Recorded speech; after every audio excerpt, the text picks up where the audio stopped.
In the name of the one who indeed chose us, not just to be his own, but to bear much fruit, your brothers and sisters in Christ. We've all seen those drivers. They weave in and out of traffic, zooming ahead to fill any gap, not caring who they cut off, but in their self-centered drive to get ahead, they put others at risk. And for what? So they can arrive at their destination 60 seconds more quickly. Thankfully, not everyone drives like that. Many are kind and patient, and they will even let you merge in front of them when there's lots of traffic. What kind of driver are you? It probably depends on the day, doesn't it? In our sermon series together over the last couple of weeks, we've been following Abraham on his journey of faith. And we're going to see today that Abraham didn't think that he had to cut other people off to get ahead. Rather, he set a peacemaker pace. Today we want to find out what that pace looks like and why this is also God's will for us on our journey of faith. Our sermon text today comes to us from Genesis chapter 13 and reads as follows. So Abram, as he was still called at this point, went up from Egypt to the Negev with his wife and everything he had, and Lot went with him. Abram had become very wealthy in livestock and in silver and gold. From the Negev, he went from place to place until he came to Bethel, to the place between Bethel and Ai where his tent had been earlier, and where he had first built an altar. There Abram called on the name of the Lord. Now Lot, who was moving about with Abram, also had flocks and herds and tents. But the land could not support them while they stayed together, for their possessions were so great that they were not able to stay together. And quarreling arose between Abram's herders and Lot's. The Canaanites and Perizzites were also living in the land at that time. So Abram said to Lot, "Let's not have any quarreling between you and me or between your herders and mine, for we are close relatives. Is not the whole land before you? Let's part company. If you go to the left, I'll go to the right. If you go to the right, I'll go to the left." Lot looked around and saw that the whole plain of the Jordan toward Zoar was well watered, like the garden of the Lord, like the land of Egypt. This was before the Lord destroyed Sodom and Gomorrah. So Lot chose for himself the whole plain of the Jordan and set out toward the east. The two men parted company. Abram lived in the land of Canaan, while Lot lived among the cities of the plain and pitched his tents near Sodom. Now the people of Sodom were wicked and were sinning greatly against the Lord.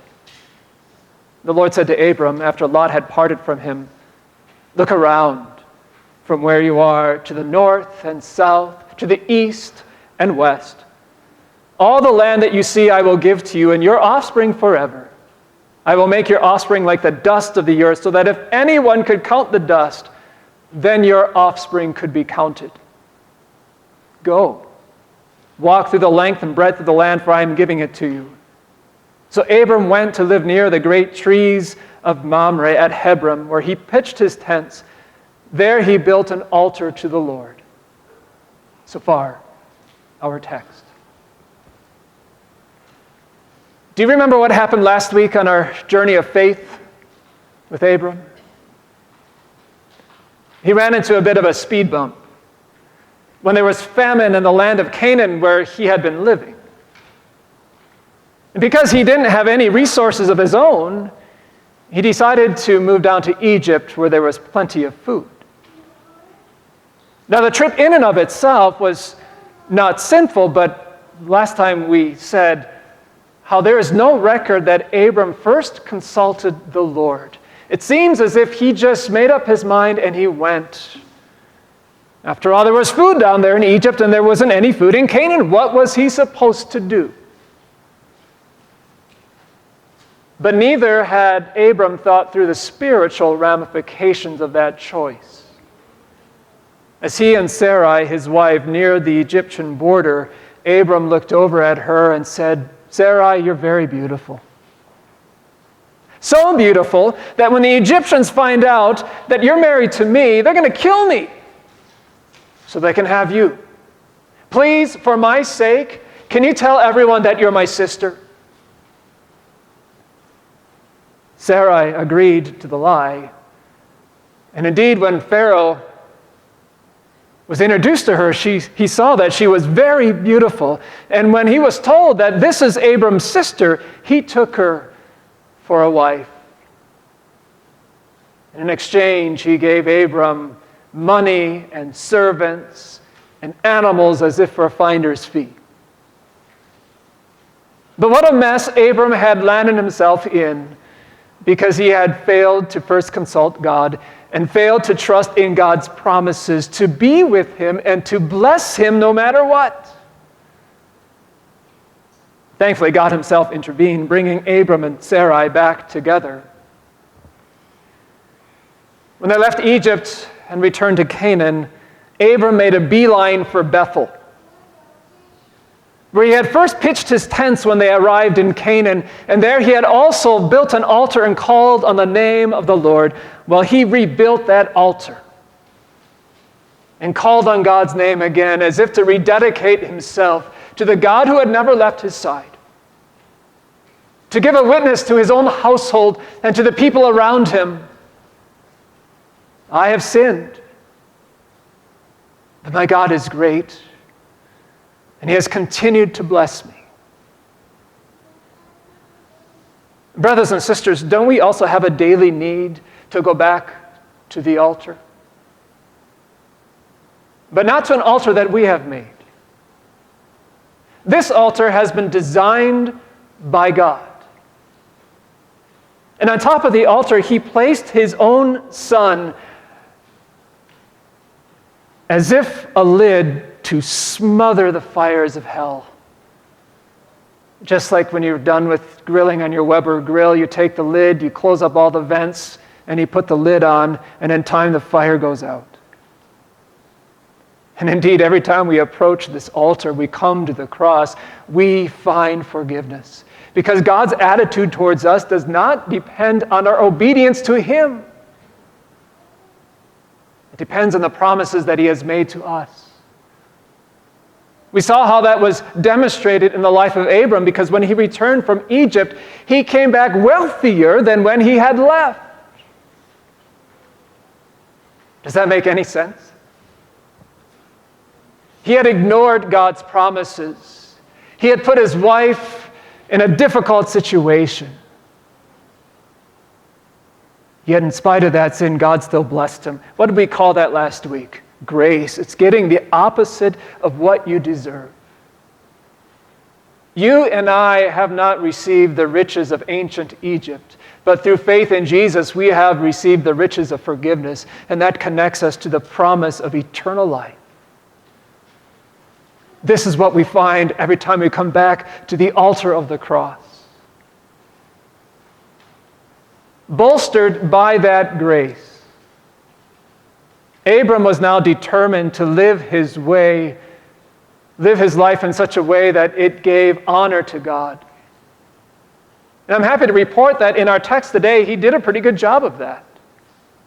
When he returned back from Egypt, not only was he wealthy, but his nephew Lot, who was traveling with him, also had many tents and many animals. But this also created a problem. Quarreling broke out between Abram's herders and Lot's, because there wasn't enough grass, there wasn't enough water to support all these animals.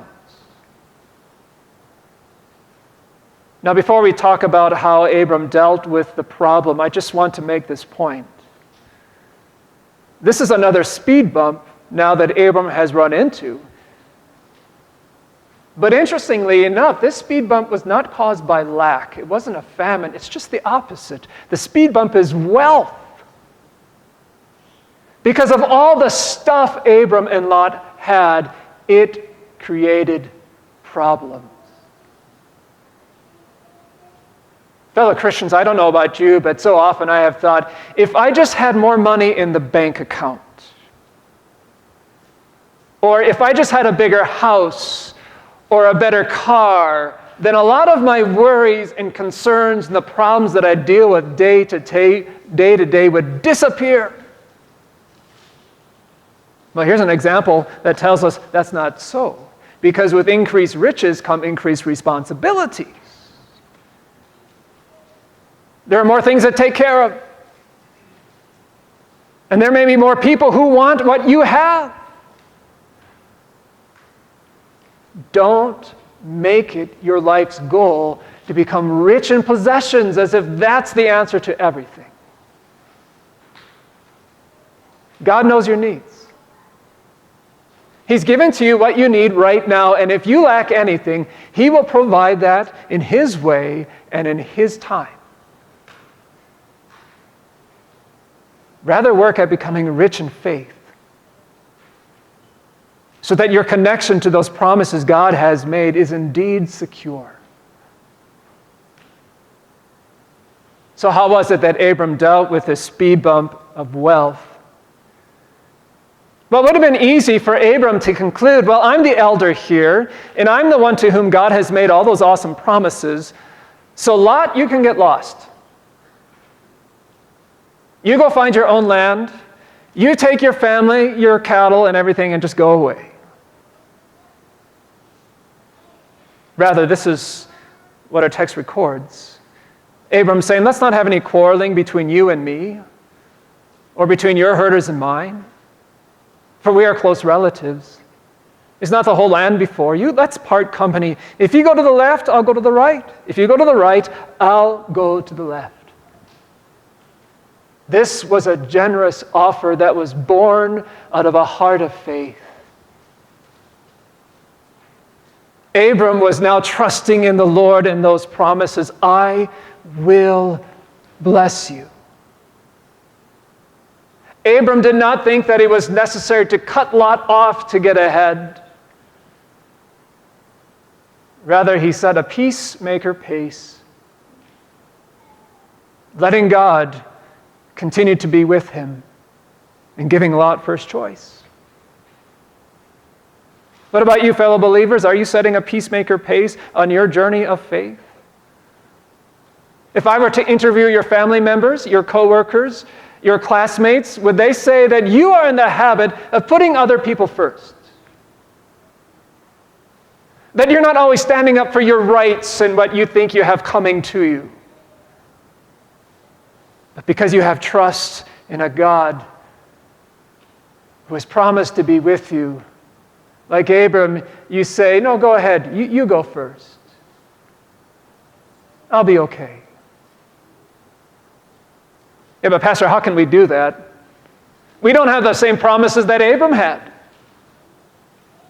And we live in the real world, the dog-eat-dog world, that if I don't zoom ahead when there's an opening, I'm going to get left behind. Actually, the Apostle Paul tells us just the opposite. He wrote to the Colossian Christians, therefore, as God's chosen people, holy and dearly loved, clothe yourselves with compassion, with kindness, with humility, with gentleness, and with patience. In other words, he says to us New Testament believers, you too can set a peacemaker pace in your humility, in your gentleness, in your patience. Why can we do this? What were the words that he started out with in this section? Because you are God's chosen people, just like Abram was chosen. And you too are dearly loved, just as Abram is dearly loved. We really have the same promises as Abram, so that we can set a peacemaker pace. So what if you didn't get that promotion which you really deserved? Who cares if you're not the most popular kid in class?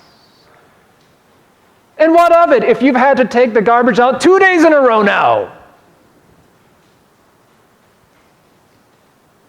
Will any of that matter?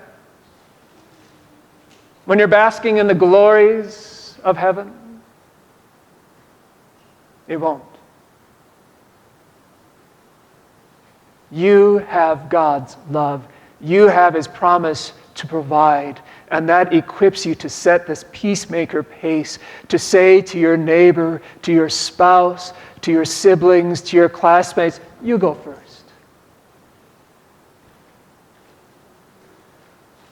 When Abram gave that offer to his nephew Lot, Lot responded, "No, Uncle Abe, you choose first. You're the elder, and you're the one that God gave all these awesome promises to." Only that isn't what Lot said. Rather, he saw a gap in the traffic and he zoomed ahead, not caring that he was cutting off Uncle Abraham. But that wasn't the worst part. The worst part was what motivated him to make the decision he made. Our text records these words. Lot looked around and saw that the whole plain of the Jordan toward Zoar was well watered, like the garden of the Lord, like the land of Egypt. So Lot chose for himself the whole plain of the Jordan. Lot's choice made sense because it figured to make sense. That's where the water was. That's where the green grass was. That would lead to healthy cattle and sheep, which would lead to a healthy bank account. I'll choose down there, Uncle Abe. What was motivating his choice? The here and the now, the physical. But what was wrong with that choice? Do you remember what 2 cities were down in that well-watered plain? The cities of Sodom and Gomorrah, the very same cities that God would overthrow with fire from heaven. Cities that our text already describes as very wicked. Lot didn't think about that, or at least it didn't concern him, and we're told that he moved his tents close to the city of Sodom.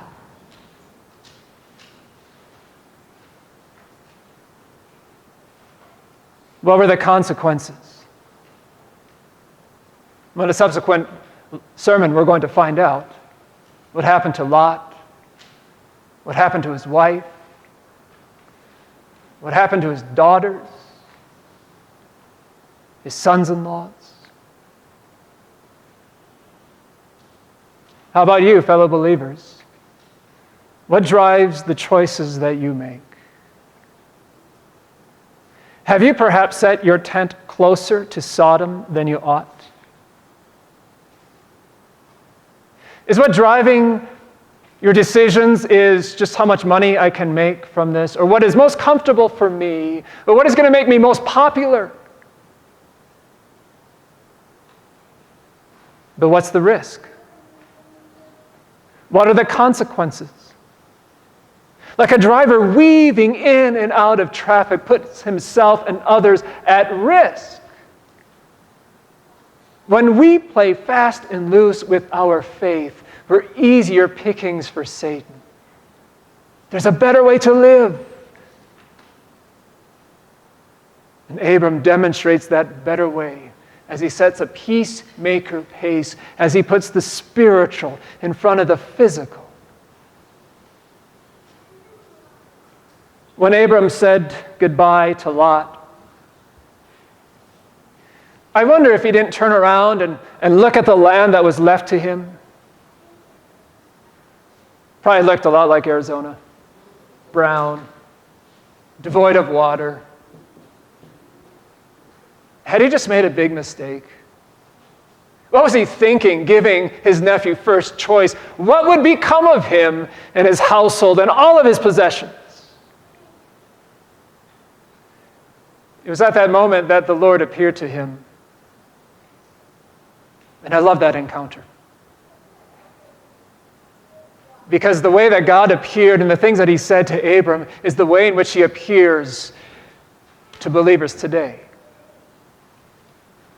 God said to Abram, look around. All the land that you see I will give to you and your offspring forever. Go walk through the length and breadth of the land, for I am giving it to you. What I like about this encounter is that God does not appear to Abram, slap him on the back, and say, way to go, old boy, you just passed a test of faith, and because of that, I'm going to reward you. Here's more sheep, here's more money, and look, there's this oasis that was just hiding out of view. You can set up shop there. Now, what's the only thing that God gave to Abram? A repeat of the promise. This land, Abram, is going to go to your descendants. No, really, go check it out. Take a tour of it right now. And Abram did, trusting in the Lord.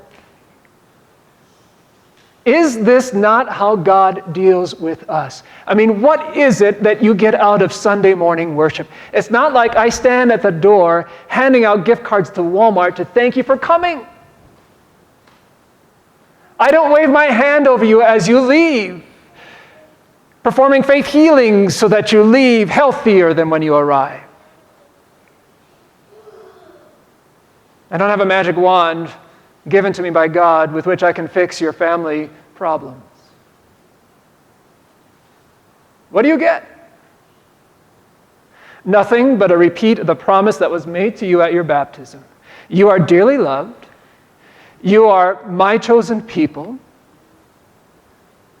And I will be with you always. And this world here, this is not your home. I have something much better waiting for you. But as we learned when we had that sermon on the Canaanite woman, who too only received from Jesus a word of promise, and that seemed like nothing more than crumbs, that is more than enough.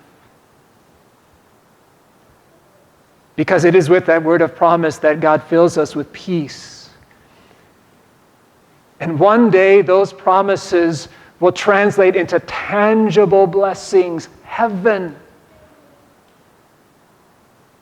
A place where you'll never have a bad day again. You won't even have a mediocre one.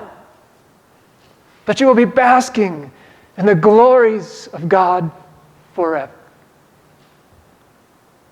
Perhaps Martin Luther said it best in that well-known hymn of his, A Mighty Fortress. In one of the verses he wrote, "And do what they will, hate, steal, hurt, or kill, though all may be gone, our victory is won." Why? What's the last line?